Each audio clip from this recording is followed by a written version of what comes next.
Welcome to First Service Residential's Board Brief, informative videos you can watch on demand. My name is Mindy Anderson, and I am the Director of Lifestyle for the South Region. I'm excited to moderate today's board brief about the value of lifestyle programming in active adult and master plan communities. Today's conversation brings together an amazing panel of lifestyle leaders to share their perspectives and real-world experiences. Joining me today, Jenna Brett, Regional Lifestyle Director with Pulte Del Webb. Hey. Hello. Chelsea LaRue, Lifestyle Director with Cresswind DeLand. Hi, everybody. Hello, hello. Thanks for being here. And Jill Miner, Senior Lifestyle Director with Cresswind Charlotte. Hi, Mindy. Thanks for having me. Hello. Thank you all for being here today. Okay, Jill, we're going to dive right in. So to start, how do you define lifestyle in communities that we oversee, and why is it such an important factor for resident engagement? Well, to me, lifestyle is about creating experiences through well-rounded programming, focusing on our components of lifestyle, which are, to me, there's 4 of them. Fitness, which is yoga classes, step challenges, playing pickleball, anything that's getting them moving.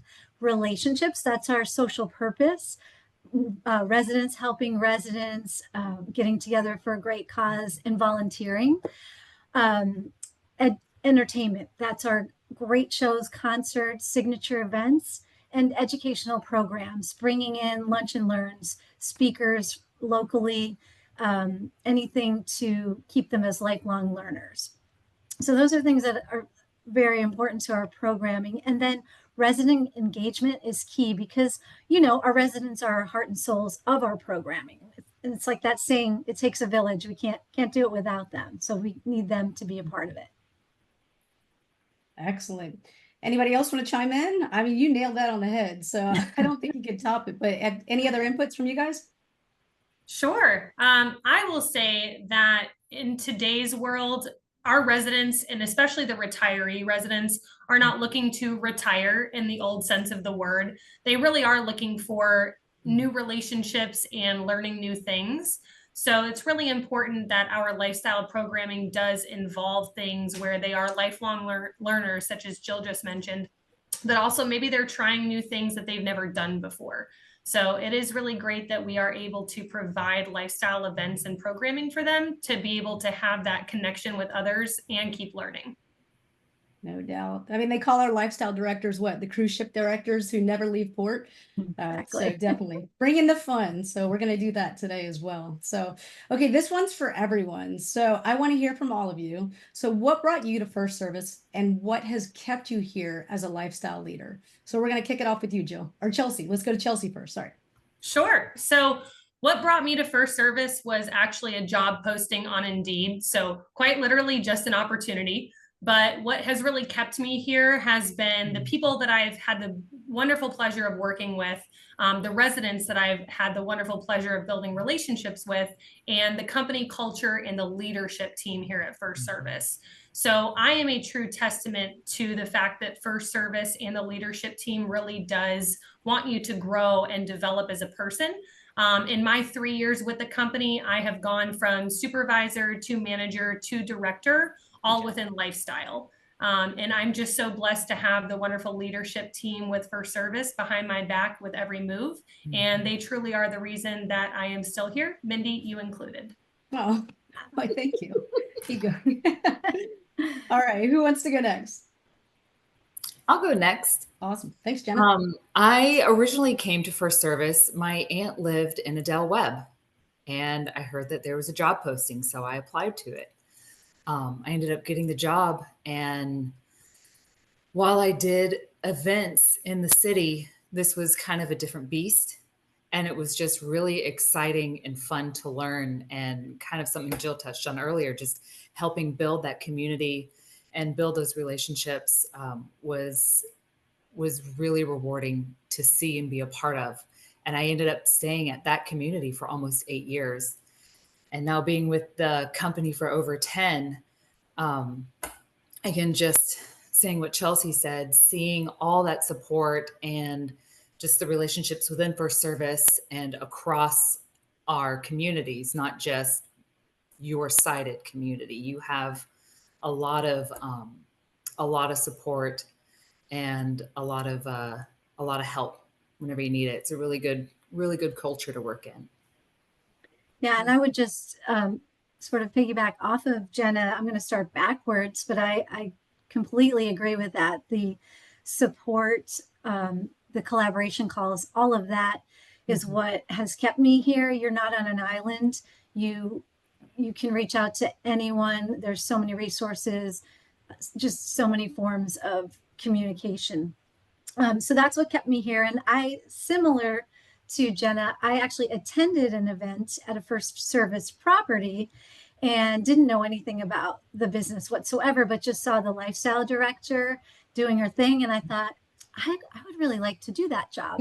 So I actually lived out a different state than where this event was, but I spoke to her and got some information for where I lived, and just all the stars aligned. There was a job opening. I submitted my resume and I ended up getting hired. So I've been with the company for almost 6 years. Amazing. It is. It's that people culture. I think you guys all touched on it too with the collaborative nature. We always say it, when we collaborate, we elevate. One of the greatest joys of my role is co-hosting, but those lifestyle collaboration calls, and they're nationwide, and even the province of Canada can hop in. And so it's fantastic to create those support factors. All of us, just that breaking those molds of being on an island by ourselves. We're here to collaborate. We're here to share. We have resources, SOPs, guidelines. So I love it. I love it that we're a team, one dream mentality. So I personally am so beyond grateful. You guys are just the best of the best, and we're so grateful to have you guys serving our communities. Okay, we're going to dive in. Number 3, Jenna, this one is for you. So from your experiences, what are the keys to a successful lifestyle program in active adult and master plan communities? Kind of what I've found out over the years and just talking with other lifestyle directors and coordinators, whether it's a 55 and better or a multi-gen community, the foundation is the same. We want to focus on engagement, relationships, and activation of every part of our amenity that we have, just to help fit whatever that community's culture is. And to kind of expand on that, while there's a blueprint of where to start, I think that successful programs are custom built around the residents. And that's something that we as lifestyle directors really take to heart. We want to take time to learn who our residents are, what their values are, what brings them together, and how we can get them to join in on contributing to their community. Because each community has its own personality and rhythm. So we just want to make sure that we can curate experiences that make sense at that location and not just fit. It's not just a one size fits all. It's special to where you are and what your people want. And so to get there, we use surveys, we get feedback, and then I know the first Kim I ever worked with, she would call it room walks. She was like, you do your room walk. And that's really just helping prompt your daily interaction, just getting around, walking around the community, walking around the amenity center, establishing or creating those relationships with residents to hear their interest, get their feedback, see what they really want to have in their community, and constructive criticisms, really great ideas. There's a lot of stuff that comes from just that one-on-one relationship building. And it's not just a one-time thing. We're not just getting there at the beginning of the community and sending out a survey and saying, well, that's the standard for the rest of the year. It's something that I feel like we pride ourselves on, the constant desire to improve and grow as the community grows. And I think that passion is part of the recipe that makes someone's house their home and makes their neighborhood a community. And we have some really good ideas for that. I know the ladies probably have some good thoughts on different successful things to do in the community. So I don't want to hog all the time. I want to share it with y'all. I just think you nailed it, Jenna. Thanks. It's so true. We're constantly trying to outdo ourselves from our previous event, and always in post, well, what went wrong, what went well, how can we do it better? And that's just our nature. We're perfectionists, but at the same time, yes, we need that feedback. We need to hear the pros and the cons and what they liked, what they didn't like, and it is really all about fostering those relationships. Awesome. Yeah, I mean, and I do the new lifestyle director orientations. I take a pun off of the word SOPs. Of course, we have our standard operating procedures, but in a lifestyle director's role, the S being special event, the O being operations, and the P being programs. And so I like to take that to say some days it's a special event day. We're hosting that signature event, that pop-up event, that lifestyle without walls, early startup program activation. Some days it's an operations day, and we're out there calling vendors, contacting vendors, working with our committees, all of the fun ops things, setting up for weather events or whatever it might be, and protecting our assets and our community amenities. And then the P Day, the programs, and bringing in all of these different enrichment programs and all the aspects of programming that, like you're saying, surveying the communities, reaching out to the communities, hearing what they want, and then bringing that vision to life. So when they walk away, just like you guys said before, that they can say, I love where I live. Like that's ultimately the greatest secret sauce for me is I just want a resident to walk away from one of our touch points saying, I love where I live. So you guys all nailed that one. So we're gonna bring it over to Jill. So what feedback are you hearing directly from residents, and what trends are you seeing in our lifestyle programs that boards and developers should be aware of? I love that I hear I'm busier now in retirement than I was when I worked full time. Thank There's you. so much to do. Like I'm just constantly busy. My kids call me and I'm here at bingo, or I'm going to a concert, or I'm out power walking. So that is a very common comment that I hear from residents, which I love. And I always tell them, you can be as busy or not busy as you'd like to be, but we just put it out there for you.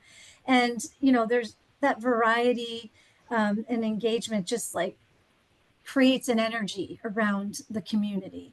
So that is, I love hearing that every day, all the time. I always tell them it's a great problem to have. And as far as like the trends that we're seeing, at least at my property, it's on the buyers now are on the younger side of the 55 and over age group. So it's interesting to see that. And I think, we've talked about this before. I think after COVID, there's so much emphasis on healthy living and lifestyle in that regard. So I think that might be part of what's bringing those, younger age groups to us, and how popular like pickleball is now. It's always like on the news, or nationally. It's just become this huge thing. So but yeah, those are that's where we're trending here where I am.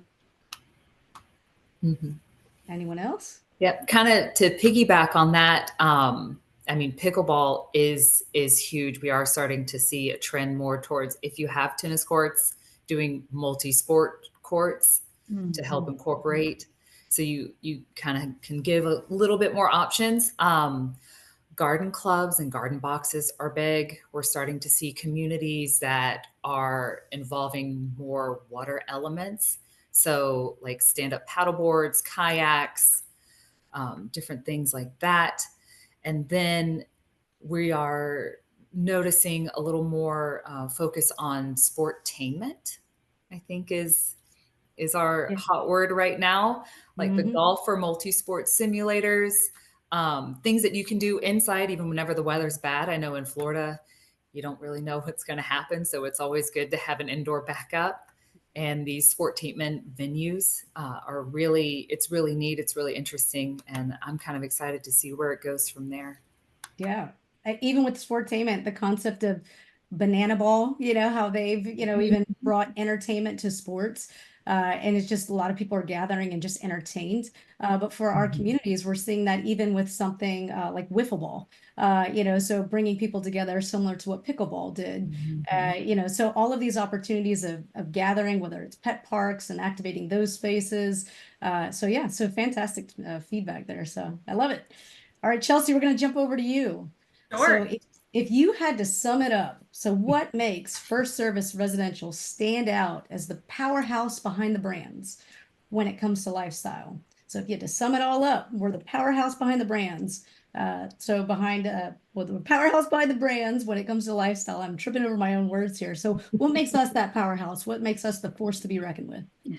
So for sure, the first thing that comes to my mind is that we at First Service work hand in hand with our developers, right? So we help them understand that lifestyle not only sells the homes in the beginning, but it also is what's going to add property value to them.